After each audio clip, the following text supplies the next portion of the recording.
प्यारे देशवासियों, नमस्कार। आप सब ने देखा था कि बहुजन समाज पार्टी की अध्यक्षा कुमारी मायावती ने अब एक सम्मेलन रखा था। वो सम्मेलन स्पेशली ब्राह्मणों के लिए था, ब्राह्मणों के लिए रखा था, क्योंकि अब ये नए पासे फेंक रहे हैं। मतलब ये राजनीतिक दलों में एक बहुत गंदी आदत है, जब इन्होंने देखा एक जगह से तुम्हारी ज़मीन खिसक रही है तो ये दूसरी तलाश कर लेते हैं।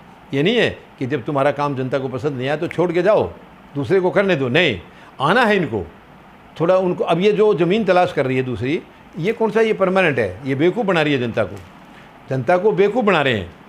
अब ब्राह्मणों के लिए इन्होंने कई चीज़ें अनाउंस किए हैं, तो ये केवल पागल बनाने की है। कुर्सी पर जाने के बाद ये कोई याद नहीं करते हैं। आज ये राजनीति में ये चलन हो गया है कि कुर्सी पर जाने के बाद वो अपने तरीके से सरकार को चलाते हैं, जो उन्होंने करना है वो करते हैं, जनता को केवल बेवकूफ़ बना करके वोट ले लेते हैं।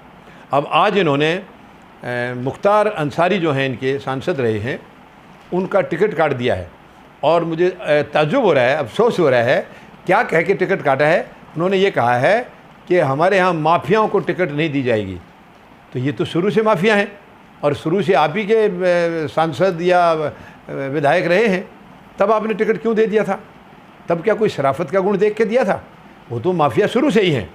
तो यानी ये डबल स्टैंडर्ड जो है ना, ये इतना बेवकूफ़ बना रहे हैं देश को। भाई ये तो माफिया शुरू से थे, कभी जेल में हैं, कभी बाहर हैं, कभी जेल में हैं, कभी बाहर हैं, और आपने टिकट काट दिया उनका, ये कह के कि हम माफियाओं को टिकट नहीं देंगे। तो पहले से क्यों दे रहे थे? पहले से क्या कर रहे थे आप? क्यों दे रहे थे टिकट? क्या वजह थी? तो ये देश को मूर्ख बनाना बंद करें। और मैं 140 करोड़ लोगों से अपील करूँगा, आप इनकी किसी की भी चालों में ना आएँ।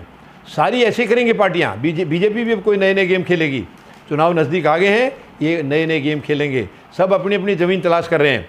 मैं जनता से निवेदन करूंगा, सबको बाहर का रास्ता दिखाइए। आप सब फौजी जनता पार्टी के साथ मिलिए, क्योंकि फौजी जनता पार्टी एकमात्र ऐसी पार्टी है जिसको सैनिक लीड कर रहे हैं, सैनिक नेतृत्व कर रहे हैं। और सैनिक कभी भी देश के लिए या देशवासियों के लिए कोई गलत काम नहीं करता है, कभी इनको धोखा नहीं देता है।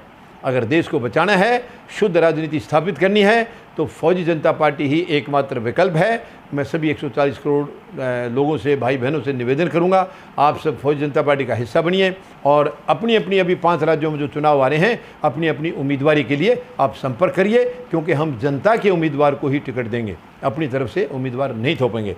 धन्यवाद। जय जवान, जय किसान, जय हिंद।